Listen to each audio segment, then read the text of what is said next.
Welcome to the Customer First Thinking Podcast, episode 56. My name is Stephen Shaw.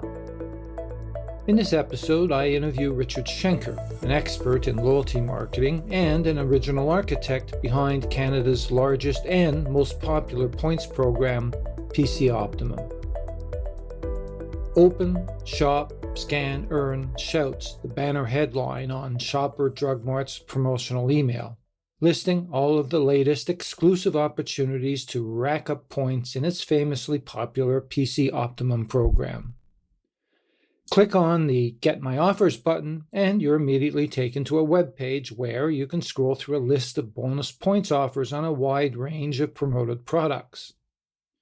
At the very top of the page is a running tally showing the total points accrued over the lifetime of the membership, along with the sum of actual dollars saved. For an avid collector, those savings can amount to a couple of $1,000s per year, enough of an incentive to turn point collection into an obsessive habit. Shoppers Drug Mart is owned by Canada's grocery conglomerate Loblaw and is the leading pharmacy retailer in Canada. PC Optimum members can earn points at all of the Loblaw-owned stores, as well as at program partner Esso. A savvy program member is able to maximize points by stocking up on select promoted items at Shoppers, as well as by taking advantage of 20 times points events, which they can then redeem for big food savings at any of Loblaw's banner stores. In times of rising food inflation, those savings can make a substantial difference in the grocery budget, giving members a powerful reason to stick with the program and consolidate their grocery shopping. Loblaw inherited the Optimum program when it bought Shoppers in 2014. The program had been launched 14 years earlier to great fanfare and success. Within 6 weeks of its launch in January 2000, the program blew past its first-year enrollment target of 6 million members. In 2018, Loblaw chose to merge its own PC Plus loyalty program with Optimum to form Canada's largest points program. Since then, it's become one of the world's largest loyalty programs with 17 million members, equaling about 40% of the Canadian population. The question, of course, is whether the Optimum program, like any points program, should even be thought of as a loyalty program.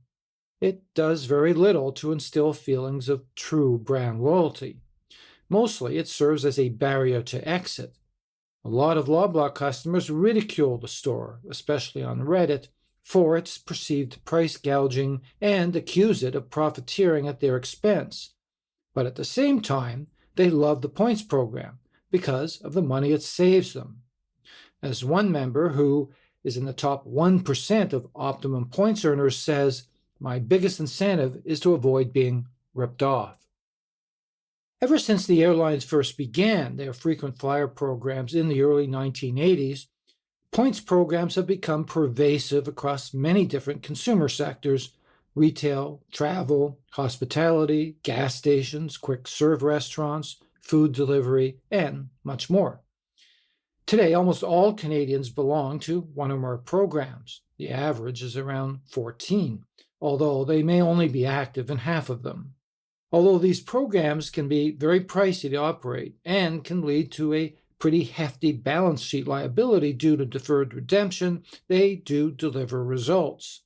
Every shopping metric is boosted through the halo effect of points currency: basket size, share of wallet, cross-category buying, average receipt size, churn, and, most importantly, incremental recurring revenue. In other words, the member base grows more valuable each year due to higher spending, without having to give away margin on mass flyer promotions or needing to compete directly on price at the shelf level. The discounts go only to loyal shoppers, not to bargain hunters sniffing out the best deal. Yet, despite the power of points to influence where and how often customers choose to purchase, these programs, for the most part, foster strictly give-to-get relationships. The customer has agreed to terms of membership that are entirely based on their spending behavior. The opportunity these programs are missing, according to loyalty expert Richard Schenker, is to deepen the emotional bond with customers by encouraging ongoing engagement beyond point collection. Members would love to get more than cash savings. What they really pine for is special treatment, entitlements, privileges, status recognition, access to one-of-a-kind events, anything that can turn the tedious chore of shopping into an experience they can actually look forward to. That way, the program becomes a more meaningful part of their lives and not simply a way to avoid being ripped off. Richard was the principal architect behind the original Shoppers Drug Mart program. He later went on to serve at Loyalty One, where he worked on the Air Miles Coalition program and most recently was managing director at Bond Brand Loyalty. Today, he runs his own loyalty consultancy practice. Richard began his career at the now defunct Hudson's Bay department store, where he looked after the credit card portfolio and launched and managed the company's Bay Dollars loyalty program. I began by asking him how he felt about the recent demise of the Bay, which, in its heyday, was the crown jewel of Canadian retailing. Very painful to see the demise of the Hudson's Bay Company. I'm not alone in this matter, but when you think about the demise of the Hudson's Bay Company, I think it's primarily because the organization as a whole really did not innovate. As we know, the department store business is not a business that is as attractive as it used to be when you and I sort of started off in this industry. There have been a number of changes. Certainly, the younger demographic does not shop department store. I think HBC, unfortunately, was late to the e-commerce game. And I think, quite frankly, the private equity organization that owned them at the time was more interested in the leases and how they could sort of flip those and extract equity out of that. So you sort of had a combination of the wrong level of innovation and intensity against the organization, which I believe led to the demise of the organization. And it's really sad. If you think about an institution that's 355 years old and see it just rot away so quickly, it's a really sad commentary on the state of commerce in this country, and I would say, worldwide as it pertains to a company of this great heritage. Well, certainly you, me, and a lot of other people of our generation grew up with HBC, and I certainly did a lot of shopping at HBC. I would have called myself a loyal customer, and there was an emotional undercurrent to that relationship for sure, which you must have saw at the time when you were working there, right? There was a strong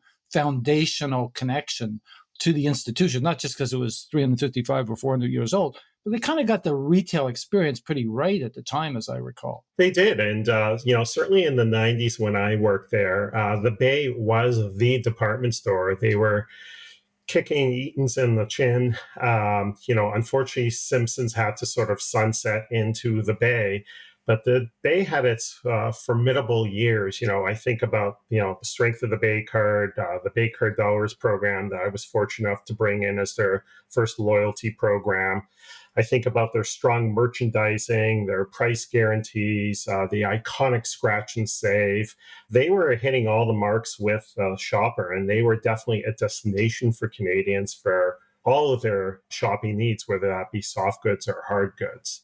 But that all did change. Well, it's rather dramatic. And as you say, somewhat of a reflection of the decline of department stores generally, but certainly a sad day when they shuttered the institution. So you left the Bay to join Shoppers Drug Mart in 1997. Is that correct? That's correct. And when you made that move, were plans already underway to launch a unified points-based loyalty program? I know they had some clubs and loyalty programs on a sort of a niche basis, but did they bring you in to lead that, or did you lead the charge and convince them that this was the right thing to do, right way to go? Actually, what's interesting about that role was I was in a very coveted role at Hudson's Bay Company. I was there for almost 9 years, and I had to make the tough decision to leave the organization, not necessarily to a role that provided certainty that there would be a loyalty program, or at least an enterprise wide loyalty program, but really to come there to determine whether the organization needed a unifying loyalty program. Because as you mentioned, they had three different programs. They had the Cosmetics Club, which was a very valued program and beloved program. They had a seniors program. They had a baby program. So they had these sort of disparate programs working in the store. And of course, in the back of the store, they had Health Watch, which was not a loyalty program, but engendered a tremendous amount of loyalty with patients and customers. But they had nothing to sort of unify that whole customer experience. So my role was to determine A, do they need a unified loyalty program? And B, if so, what would that look like? And what is the strategy behind that? What is the design? What's the value proposition? And most importantly, what are the financials to substantiate the need for that type of investment? So out of the gate, were you thinking a points-based program, or was it a blank slate at that point, and you had to look at the market competitively and assess whether this made sense or not? It was a blank slate, quite frankly. But, I would say back then in 1997, point programs were quite ubiquitous. So there certainly was a leaning towards points. But what was most important in terms of the actual design of the program was to deliver value and deliver instant gratification to customers in a very simple manner. Because if you took a look at most of the programs of the day, they were fairly complicated. Air miles was a fairly complicated value proposition with varying earn rates at partners and varying redemption rates. So Shoppers was looking for something that was simplistic and unified. And that really led to the actual, foundational thinking around how we bring Optimum to fruition. I was an early member. I just can't recall, but it was an earn and burn program though from the It start. wasn't an earn and burn program. And the way the program worked was once you hit a certain spend threshold, you'd redeem instantly at the point of sale. And keep in mind, back in the day, not all programs were sort of instant. You didn't see your points update right away. Even with air miles with partners, you had to wait 24, 48 hours. With Optimum, that technology was built in. The beauty was at the time, Shoppers was actually doing a complete overhaul of all their point of sale equipment. They had about 14 or 15 different point of sale vendors. And, it was fairly complicated to build a loyalty program that integrated with all those different point of sale systems. So it was the right time to build a unified loyalty program with one, IBM point of sale system.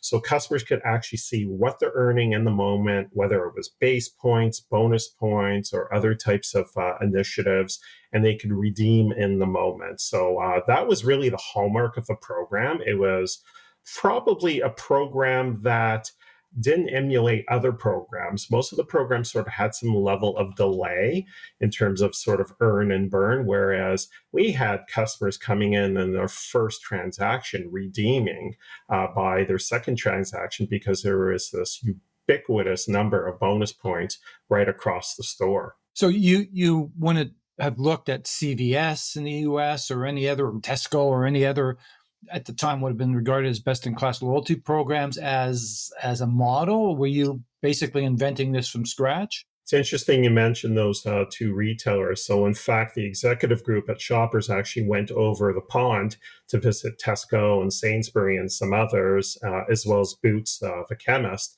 And Boots was actually a leader in the industry, and they came back sort of evangelical around the whole notion of proprietary loyalty and the need to build sort of instant gratification. And that helped to sort of, lay the foundation for that.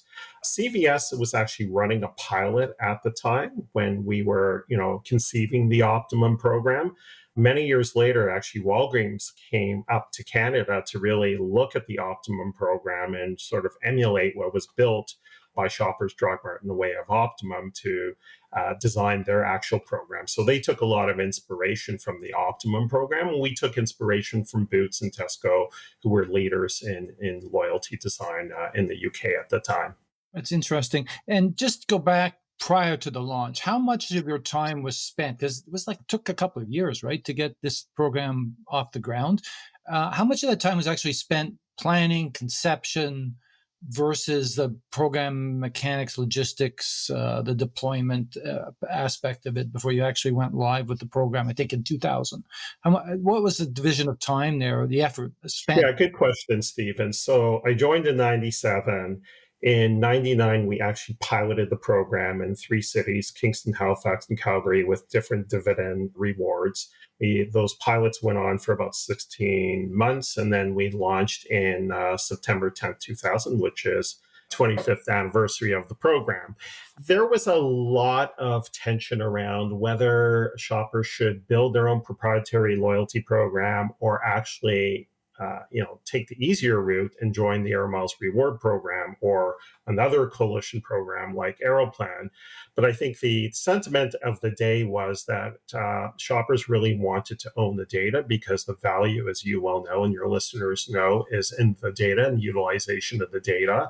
And that was going to afford them the opportunity to do that. But getting back to your question, in terms of sort of division of labor, there was a lot of time spent educating and convincing the executive group around the merits of loyalty, simply because at the time, Shoppers was very much an operational merchant. It was a matter of bringing the goods in, piling as high as you can at the right price and moving them out the door. And they were masters at that. So they were merchants, but they weren't necessarily front store customer centric merchants. And really teaching and sort of schooling the executive group around customer centricity was a lot of the work that was done to get them to buy into the whole notion of loyalty and the power of loyalty and the utilization of data. And then, of course, a disproportionate amount of time was put into the actual strategy, the design, the value proposition, and of course, a lot of rigor around the financial, efficacy, projected efficacy of the program. So I would say the vast majority of the time was around the actual strategy and design and financials of the program. Fascinating. And was there a moment, a eureka moment, where you thought, coming out of a C-suite meeting or even a boardroom conversation, where you said, okay, I think they've got it? Or was it basically a slow, gradual build to convince them? I would say it was a slow, gradual build, but I think the turning point was when the executive group came back from the UK and had the opportunity to meet with their counterparts at Tesco and Boots. They were drinking the Kool-Aid when they came back. It was like, okay, green light, let's go ahead, let's build this, let's pilot this. Having said that, there were a lot of check-ins with the executive group. Myself and Neil Everett, who was the CMO at the time, we spent a lot of time with the executive group and the board, every step of the way. The late CEO, David Bloom, may he rest in peace, was very, very hands-on, and for the right reasons, because this was a huge undertaking for the organization. You get into these loyalty programs, once you're in them, it's very hard to get out of them. So you want to make sure you're making the right decisions and the right investments. Because, with the money that was spent building out all the technology, because most of it was all homegrown, and building sort of the empire of people around the program, that money could be used to, open new stores, and you get a very, certain return on investment on new stores, whereas loyalty is a little bit more murky in terms of what you're going to get. So, it was a very intense period of time. Fascinating. Now, this is in the history books. You launched it in 2000. It was almost an instant hit with customers. In your gut at the time, you had done the test markets. I realize that, but still, with all that amount of planning, you still have this queasy feeling of, is this going to really work or not? Did you envision that kind of immediate success, or was that a surprise?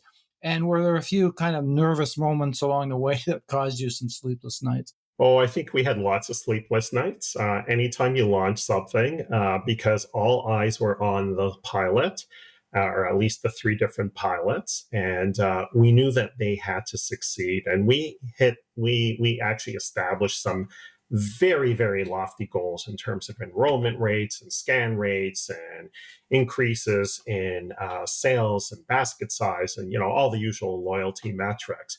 But we also had control stores, and we did this in a very methodical way. So, all eyes of the company were on these pilots, and we made sure that we spent a lot of time in the pilot markets. We didn't just launch the program and let it go. We were in the stores constantly, making sure that we were fine tuning the program and also creating conviction by the associate owners of the pilot market that the whole company is riding on the success of this program. And needless to say, we overshot all these lofty goals. And when the program was launched nationally, there was such an incredible inertia because, from the top down, the executive group was completely behind this. In fact, I remember, the executive bonuses were actually tied to the success of the program. Some of the compensation at store level was actually tied to the success of the program. So when this program was launched, the entire company was behind it. I remember the late CEO, David Bloom, took all other initiatives off the table for the first 8 weeks of the launch to make sure that everyone was solely focused on this program. And the results that we expected to get in 1 year were achieved in 6 weeks. It was quite miraculous. And really speaks to the power of getting an entire organization around a major initiative to achieve such incredible success. Well, you would have been deemed a hero by the organization for that. Wow, that's actually really impressive to hear. What do you think were the three main factors in the success of this launch? Obviously, the due diligence that you did, but you just alluded to it, I think, is getting the organization fully supportive and behind the initiative so that no one had doubts that it was the right thing to do. I think there are three things. First of all, Neil Everett, who was the CMO, assembled a great team. So I happened to be the ringleader, but I had a very mean and lean team working with me, as well as a lot of cross-functional people within the organization, from, IT to technology, operations, merchandising. We were all focused on this and we all sort of worked together. And the key here was bringing all facets of the organization together. This was not just the loyalty team building the program. We brought merchandising into the fold to listen to what their concerns are, make them part of the solution and not the problem. And once they provided solutions to problems, they bought into this. They stood behind the solution itself. So that was very, very critical. I think the passion of the executive group was unwavering, and their support of the program was critical to the actual success of the program. And then I would say at the store level, the associate owners' conviction around the program because they saw in the pilot markets what this program can actually achieve. And I would say, lastly, the front line store employees. And Shoppers did a wonderful thing. They included employees in the program, which was a costly decision to make because think about it. They were getting a staff discount. Now they're getting, a discount with optimum points. But it was the best thing that Shoppers ever did because these people became evangelical about the program. We didn't really need to train them, even though we went through formal training, but they were experiencing the program firsthand and they were telling the customers, which with such passion and excitement about, the first time they redeem, they would explain certain hacks that you can achieve to get to your reward levels quicker. It was really incredible because it fostered such strong bonds between cashiers and customers who would otherwise rarely talk. So it was almost infectious in terms of, the enrollment and participation of the program. So I would say those were critical operational factors.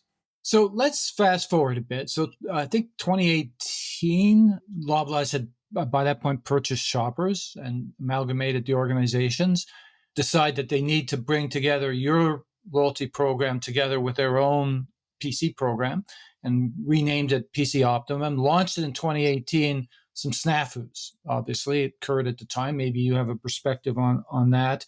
But today, it's acknowledged as the number one loyalty program in Canada. What makes it so popular with shoppers? Why is it? Is it the same factors that made it popular when you launched the program? It just seems to have gotten bigger and more engaged in shoppers' lives.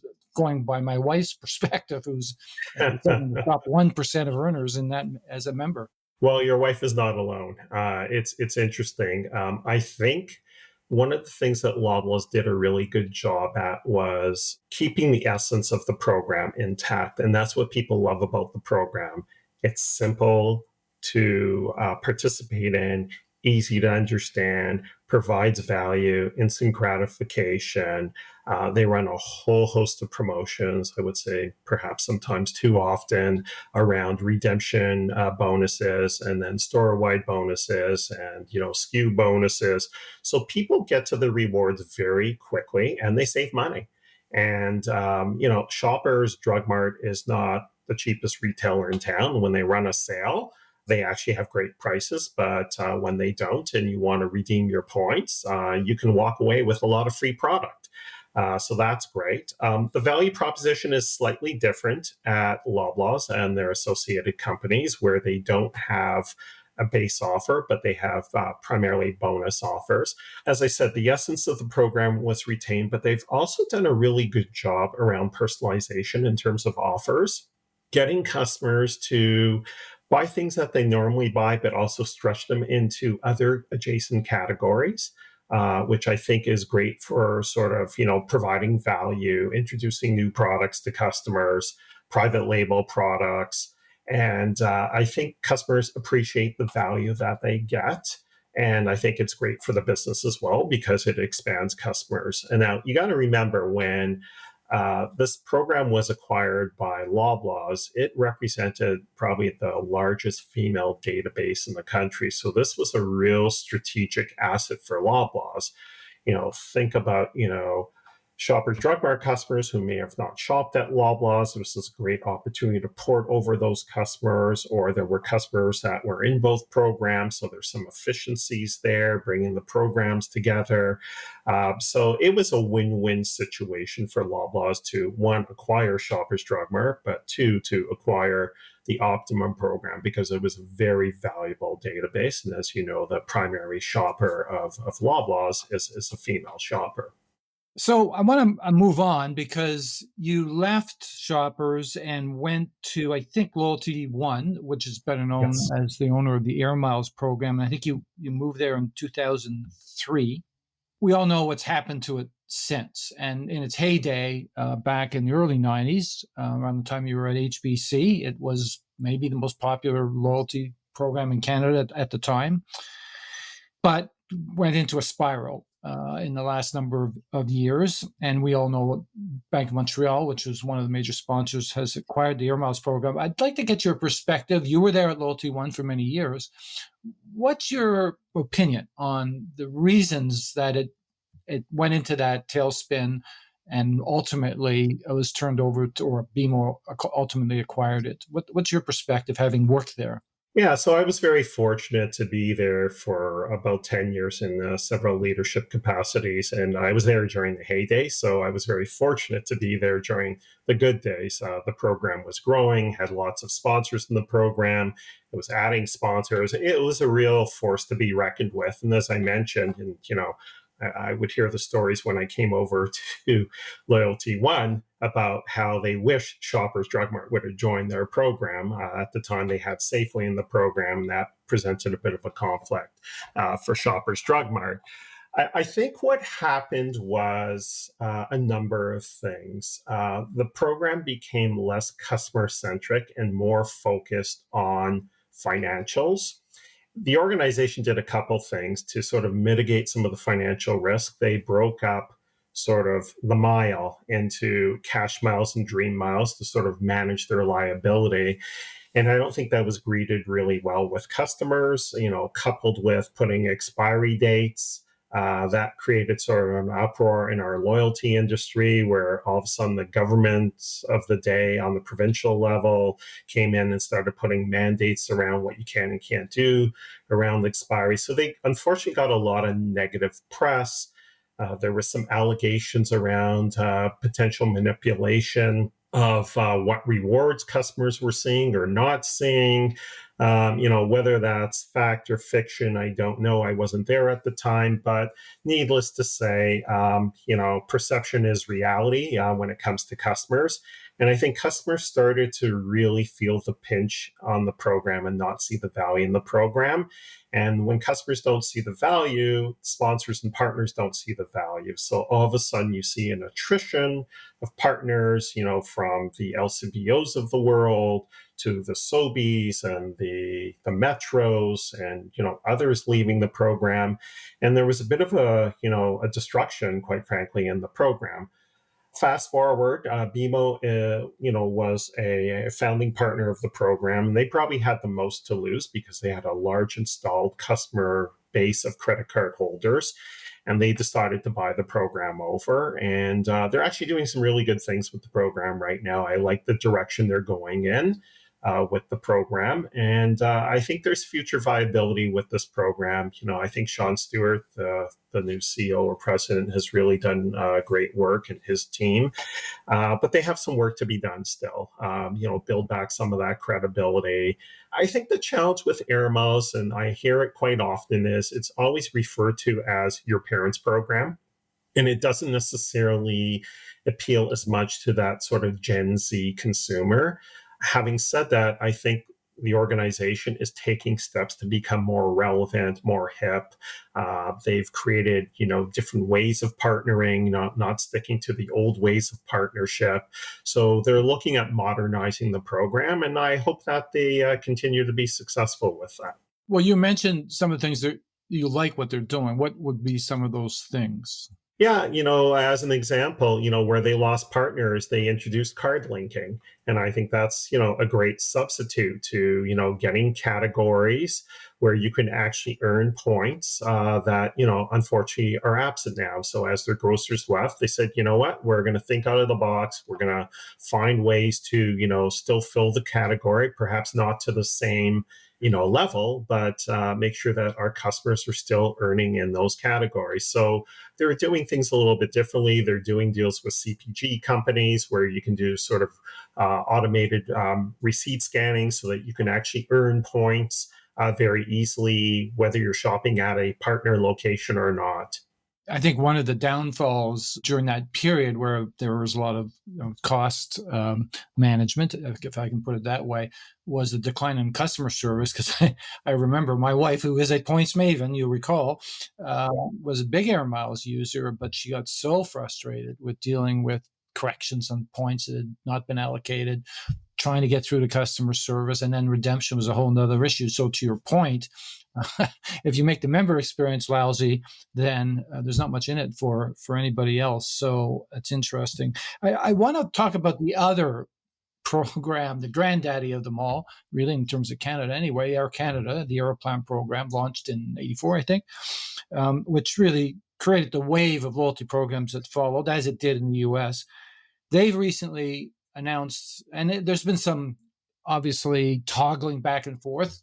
Aeroplan spun off at one point and then repurchased from Amy, as we all recall. But today they've made some changes in how points are earned by members.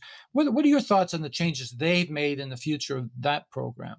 Yeah, good question. Thank you for asking that because that's very topical. And just for full disclosure, when I was at Bond Brand Loyalty, I had the privilege of actually working with Aeroplan and helping them redesign their program prior to them relaunching it during COVID.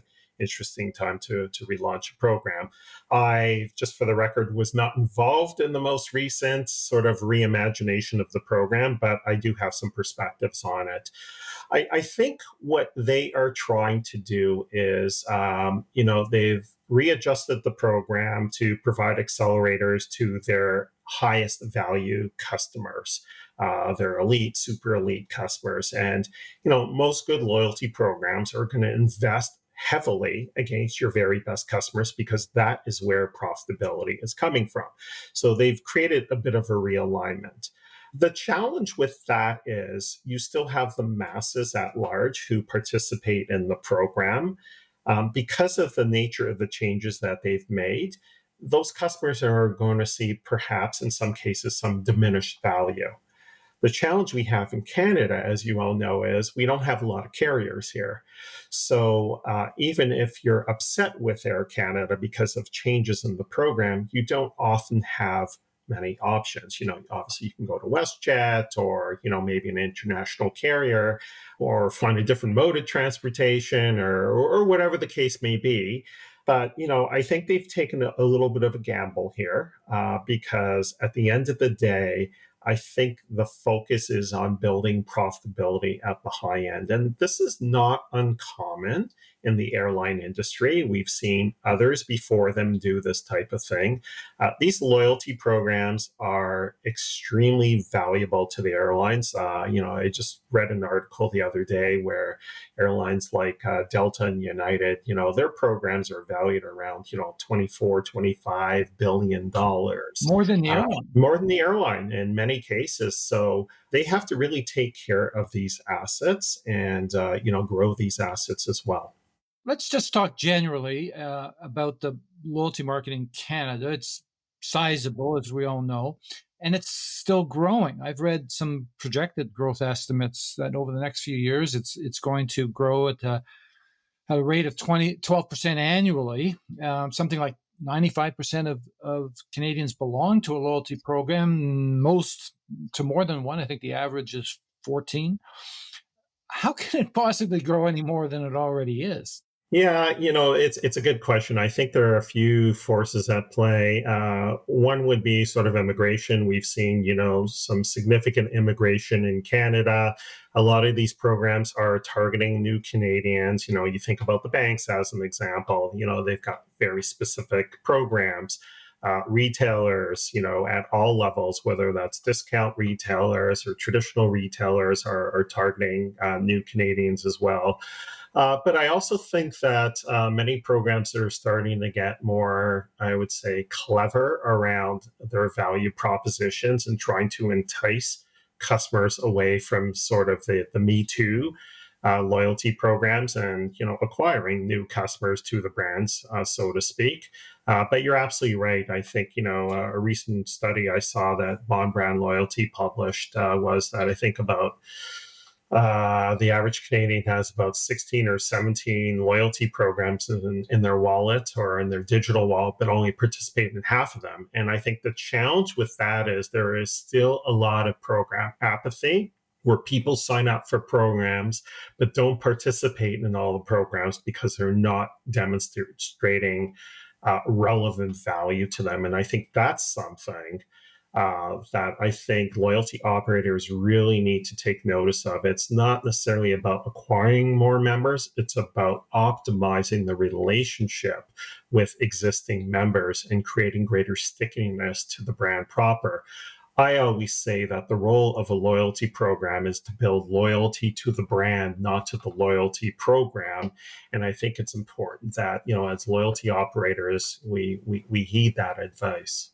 Well, and I'm going to reference my wife again because she is a point maker. Her loyalty is to the program, not to Loblaws or Shoppers for that matter. And I'll leave it there. Now, just in terms of some of the key trends that you're seeing in loyalty marketing, the evolution of programs today, and you made a really good point, I think, is that the loyalty program should be a gateway to the relationship. That's where a lot of companies seem to fall down. They don't quite understand that. Now they have the opportunity to manage that relationship in other ways they couldn't do before. Are you seeing companies start to appreciate that fact and move more in the direction of making this really part of their customer experience strategy? I would say that the biggest challenge with many loyalty programs out there is that they are too transactionally focused. And I'll take a little bit of a deep dive with your liberty. I am a real student of neuroscience behavior. I have been following this for quite a while, this movement, and there's a great book for your listeners. And by the way, I get no attribution as a result of this, but it's a book that I read called Driven. It's about how human nature shapes our choices, and it's written by two professors at Harvard, Dr. Paul Lawrence and Dr. Nitin Noria. And what it advocates is, as human beings, we have four biological drives: the drive to acquire things, stuffs, status, just collect things of value to us, points, discounts. Then the drive to defend. When we get these things, we want to hold them near and dear to us and defend them. So, status in a program, as an example, we'll jump through hoops and do silly things like, take a trip between Toronto to Montreal to keep our status. We've all done that before. Those are all very transactional loyalty mechanics, and they're embodied in most loyalty programs out in the marketplace. And they're all good and they all work. They're very transactional. What most loyalty programs don't do a good job at are sort of appealing to the human emotional biological drives. And there's two drives. There's the drive to bond. As human beings, we are people who are like-minded, want to come together and bond with each other over things that matter to us. And loyalty programs, by and large, don't do that. There are some great examples of programs that do that, but most of them don't. And then there's this whole drive to learn and create betterment for ourselves, betterment for our families, our communities, and the world at large. Loyalty programs need to take that on as a role as well.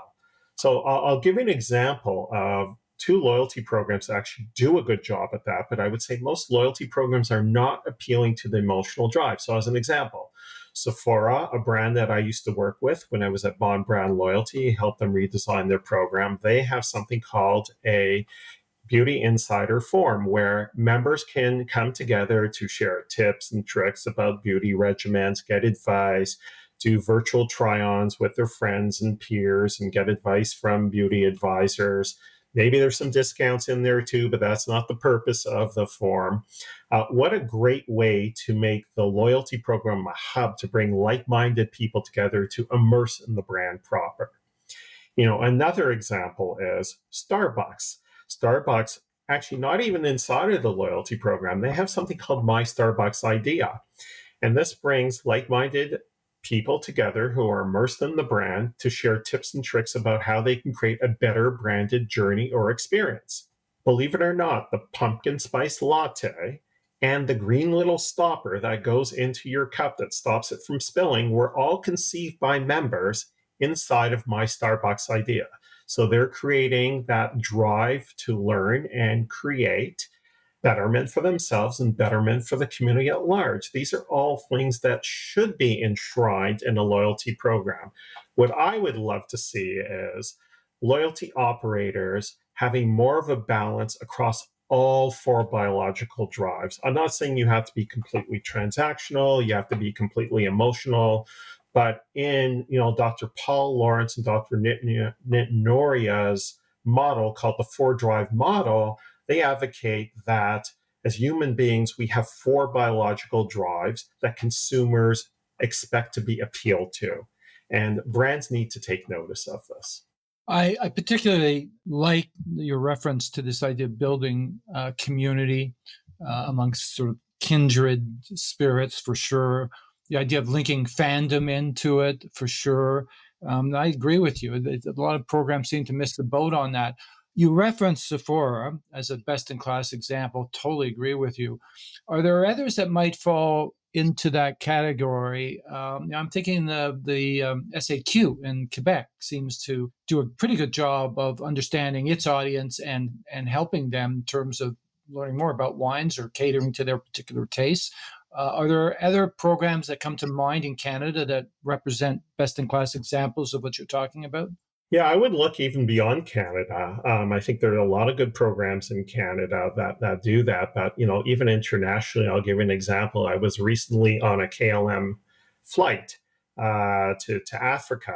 They do something really interesting around what I call sort of rituals and symbols. Not necessarily a loyalty program, but they use a ritual as a mechanic to engender loyalty, and it's really interesting. What they do is when you finish your flight, the stewardess or the flight attendant will come around with a tray of little houses that look like the little houses that are on the canal in Amsterdam. And inside of each one of those little houses, which each are different and are numbered uniquely, there's a little bit of gin in there. And it's a little gift from KLM to take away and sort of bring home, maybe put in your office, put in your kitchen, and you'll always remember sort of that flight. And you can actually go on their app. All these homes are numbered, and each time you come on a KLM flight, now again, this happened to be in business class or premium economy where you're eligible to get this. It's something that is endearing. It's something that creates a memory. It creates a connection between the land and the airline. And I found that to be really interesting and unique. It sort of falls under that whole sense of creating betterment, creating that emotive connection between a brand and a customer. It's not enshrined in their loyalty program, but to me, it's a loyalty mechanic, which is really interesting. But this, to some extent, goes back to the question I asked earlier about loyalty strategy versus loyalty program. But even above that, the concept of a CX strategy, a relationship strategy. Is there a hierarchy here? Like, does loyalty program really fall under the umbrella, if you will, of CX management, and therefore the loyalty program can perform a very clear role transactionally, as we've been talking about, but certainly be this enabler of a more direct relationship with the customer. Yeah, and I agree with that observation. I feel, as I said earlier, that a loyalty program has to be in service to the brand. You talked about sort of a survey of one of your wife being loyal to the program. That can actually be very dangerous because if that program goes away, the loyalty to the brand goes away. And I won't mention which partner this was, but when I was with Air Miles, there was a partner that was thinking of leaving the Air Miles program. And unfortunately, their customers got so hooked on the Air Miles reward program that it would have been psychologically painful for that brand to get rid of the Air Miles reward program. In fact, we did a ton of research and we saw, I think at the time, about 78% potential defection of customers if that program went away. So you never want to be in a situation where the program trumps the brand.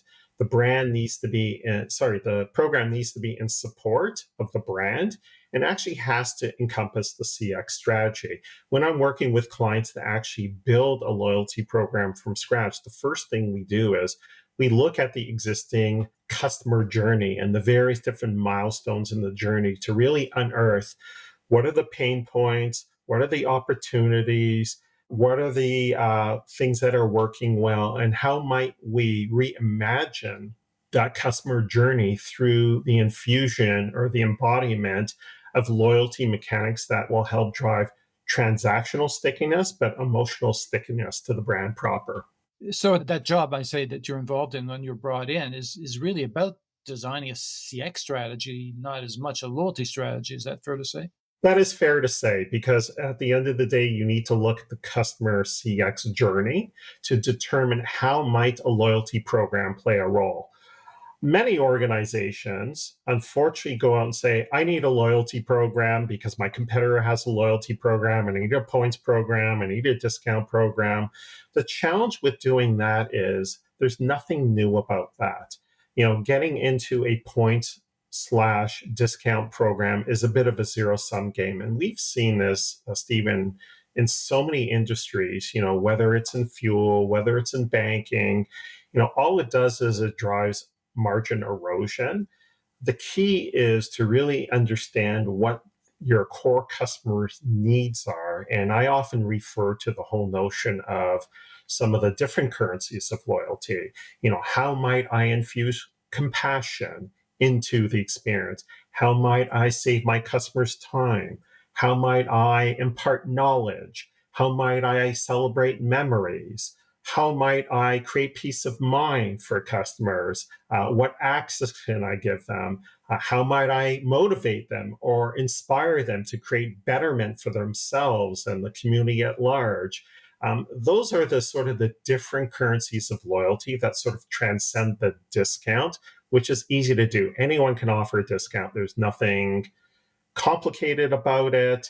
It just becomes a bit of a Me Too eroding, fallacy to go down that path. Well, it's a promotion in disguise, It's really. a promotion in disguise. And the second that the discount is gone, so is the loyalty. So, I always advocate, think well beyond the discount, be creative, think about what your customer needs are and how might you serve those needs.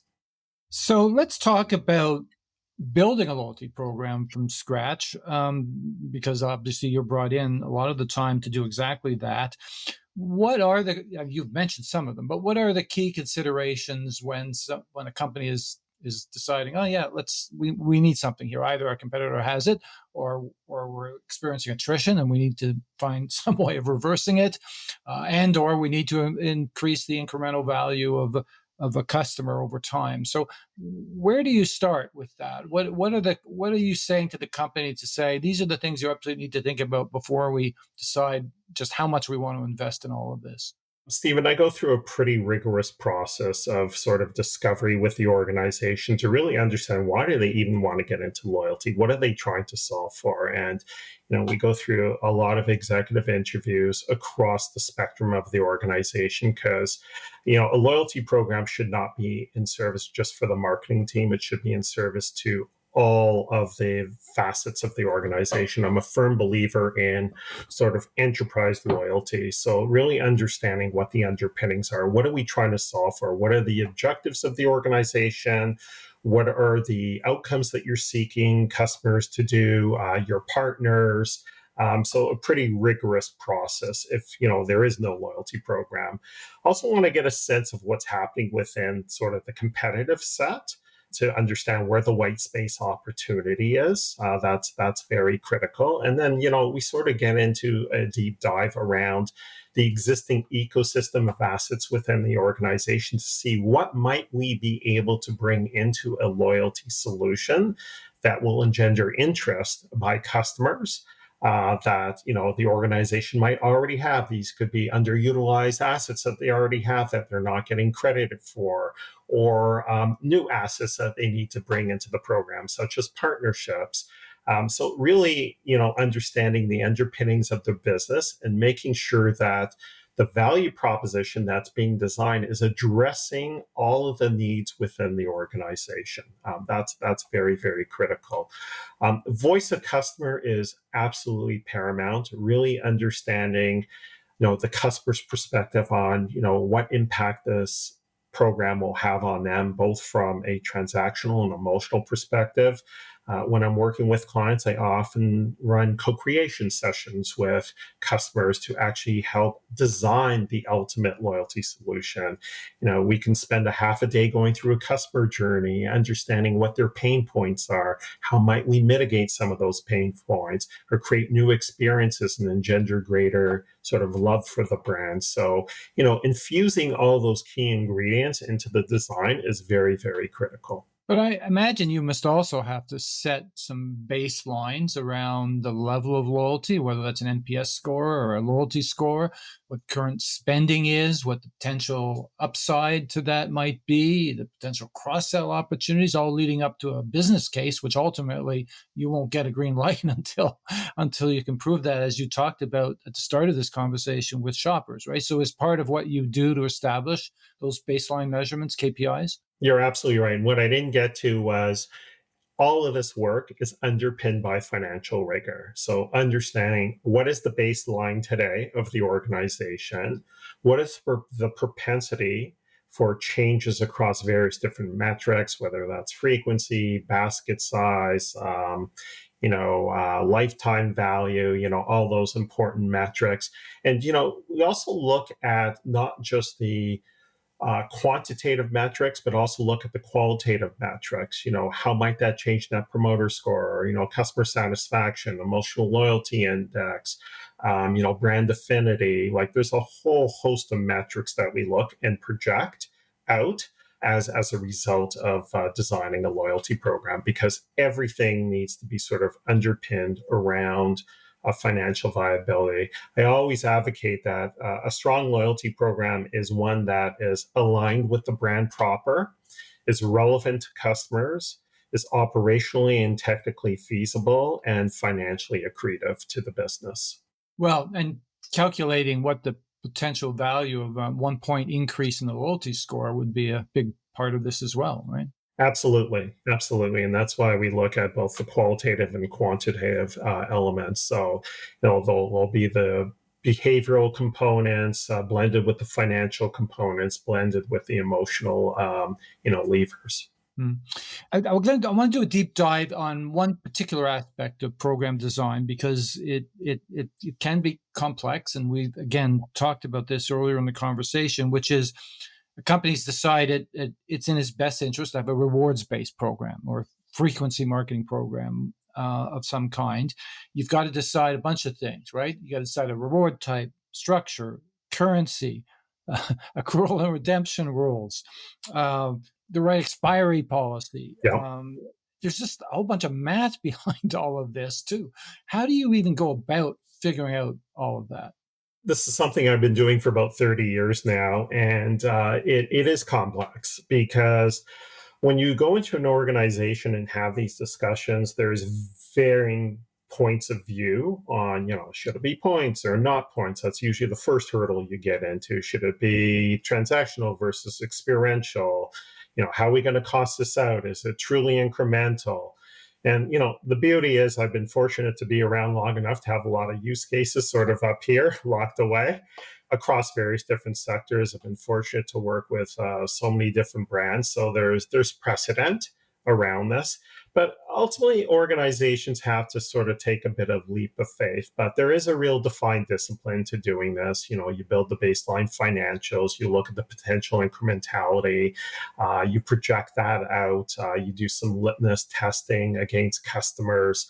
The beauty when I was at Shoppers, we piloted all of this. So we were basically able to sort of ratify that, yes, we're going to get this kind of lift, we're going to get this level of, scan rate in the program. You don't always have that luxury of doing it. Shoppers did it the right way. Some companies are, rather impatient and just want to get into market, but they want to have that level of certainty. So you need to bring that level of confidence. And, there are industry benchmarks out in the marketplace for some of these. Loyalty is not a new discipline. It's been a discipline that's been around for many, many decades now. Well, I just think of the difference, say, between an optimum program where you're cashing in on your points on a regular basis, as opposed to a tiered program where it's aspirational. You're trying to hit that next threshold of spending, and it becomes a bit of a longer term play. Those got to be tough call to make. What direction you They're, go? they're very tough calls. And, even deciding, what the tier level is going to be, that can have a very demonstrative impact on by those decisions. One of the things that I typically do with a client is who's building a tier program is we take their data, their customer data, and we break them down by deciles. And we look at each one of the deciles to determine, okay, well, where's the first break going to be? Is it going to be decile one? Is it going to be halfway into decile two? What is the propensity to move a portion of decile two up to decile one? Is the middle of the pack going to be sort of, decile 3 to 5, and then the bottom of the row going to be sort of, anyone, up to, decile 6 to 10? Those are some of the critical decisions that are made.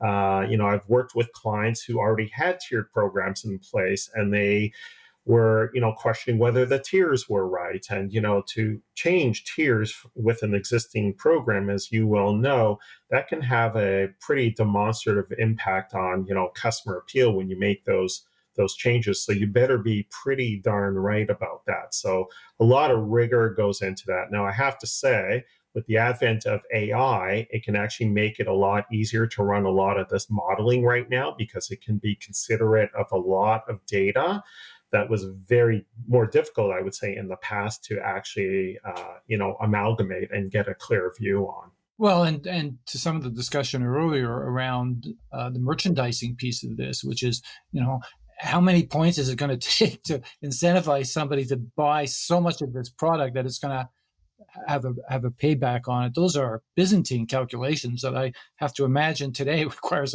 a team of statisticians to kind of figure out. AI may be certainly the answer to some of that. One other question on the mechanics of this, which is the corporate structure around the program, and given its complexity, if you take it to its end, like you did with Shoppers or PC Optimum, what's the optimal structure for that? I mean, I think under Shoppers you referenced the CMO leading the charge. Does it belong in marketing, or does it need its own business unit, or does it report into the CX leader? What is the optimal structure to manage a loyalty program? Because it calls on so many parts of the company. It does. And that's a really interesting question. I've been asked that many times by clients, where should it reside? I think there's good arguments across the board. There's very positive and historical arguments for it to sit inside of the marketing under the CMO. If there's a sort of a CX professional within the organization, I think there's also a good argument there. I've seen it sit actually in areas that you wouldn't expect. Way back in the day when I was dealing with AMP, it was actually sitting in the technology team. Which is very bizarre, but at the end of the day, they're the ones who are sort of operating the program, and I wouldn't advocate that. But now with data and data scientists, it could sit in sort of business strategy, as an example. There are organizations who are using data to inform all decisions across their business. And one could argue that maybe it should sit under business strategy, as an example. I would revert back to two areas. I think it should sit in marketing because at its core, it is a marketing tool, but it has to be a conduit that is used across the organization in a very enterprise manner. So if I'm a retailer, I want to make sure that the loyalty program is not just being used to sort of spit out offers to drive basket size and frequency.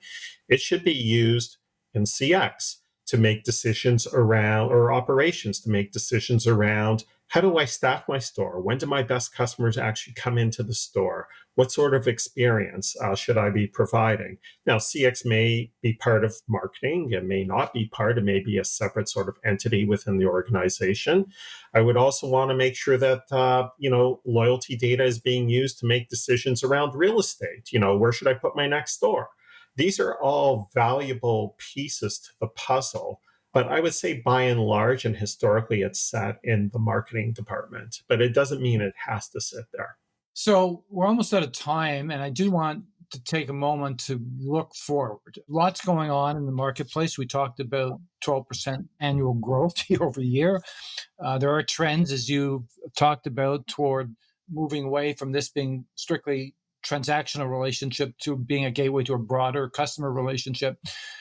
How do you see loyalty programs evolve? AI is obviously going to have an impact here. How do you see loyalty programs evolving over the next 5 years? I think loyalty programs are going to get smarter and smarter. And I think because of the advent of AI. So if you think about AI, the whole notion of hyper personalization is going to be driven by AI.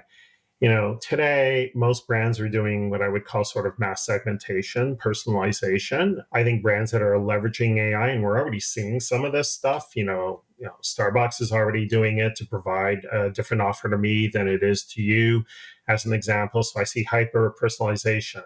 I see dynamic rewards. You may be offered different types of rewards at different, reward thresholds than me based on optimization of a program. Measuring emotional sentiment and reacting to that using AI is going to be something that we're going to see.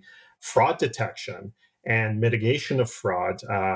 Loyalty has a currency, and especially in airlines where there's a pretty substantial amount of money there, organizations are going to be able to not just detect but mitigate all kinds of hacking that's going on very, very quickly. And it is a very big problem in the industry. We're going to see, AI chatbots and agents really playing a much more demonstrative role in terms of, proactively managing the customer relationship with the brand and negotiating offers and recommending rewards and ensuring maximum value for both customers and businesses. So I see so many changes coming as a result of AI. I think we have to be careful about them. They have to be very managed because what AI can't offer is that human to human touch that I worry that we are going to lose if we become too reliant on AI to manage our programs. Well, given the complexity of this business, it's a good thing there are people like you around with enough experience to direct people in the right way. So thank you so much for the time today, Richard. That was revelatory hearing you talk about your experience at Shoppers and the success you had with that program, but also just the general state of the industry. It's I don't think any loyalty marketer has to worry about losing their job to AI. I think this whole industry seems poised for even faster growth as you've been describing it today. So Yeah, thank you very much. I really appreciate being on your podcast, Stephen. And yeah, I do concur with you. I think that we need to use it as a tool to help us, not to replace us. right, exactly. Enough said. Okay, thanks so much, Richard. Really appreciate it. Thank you. That concludes my interview with Richard Schenker. As we learned, points programs are a powerful way to lock in customers and influence their shopping decisions. They help companies avoid margin-killing price wars. They provide valuable analytical insight into shopping patterns and buying behavior, which enables smarter category management decisions. They help identify the really valuable customers. And despite the high cost of operating them, they've proven to be worthwhile investments by increasing incremental recurring revenue over time. But a loyalty program by itself is not a loyalty strategy. Points programs fail to make members feel special or appreciated. Customers crave recognition and white glove treatment. They don't simply want yet another program that delivers cash savings. They want one that makes shopping a better experience, or at the very least, less onerous. A loyalty program should not be simply a promotional program in disguise. It should serve as the entry point to a broader, richer, more personalized, and reciprocal relationship. A modern loyalty program should make customers feel valued and connected to the brand. It should not simply be seen as yet another card in their wallet or app on their phone, and it definitely should not be seen as a way to avoid getting ripped off. You can find past episodes of this podcast on customerfirstthinking.ca, where you'll also find articles, strategic frameworks, video, and more on the transformation of marketing. In closing, a big shout out to the enlightening Mary Chan at Organized Sound Productions for her contribution to making this podcast happen. Until next time, thanks for listening.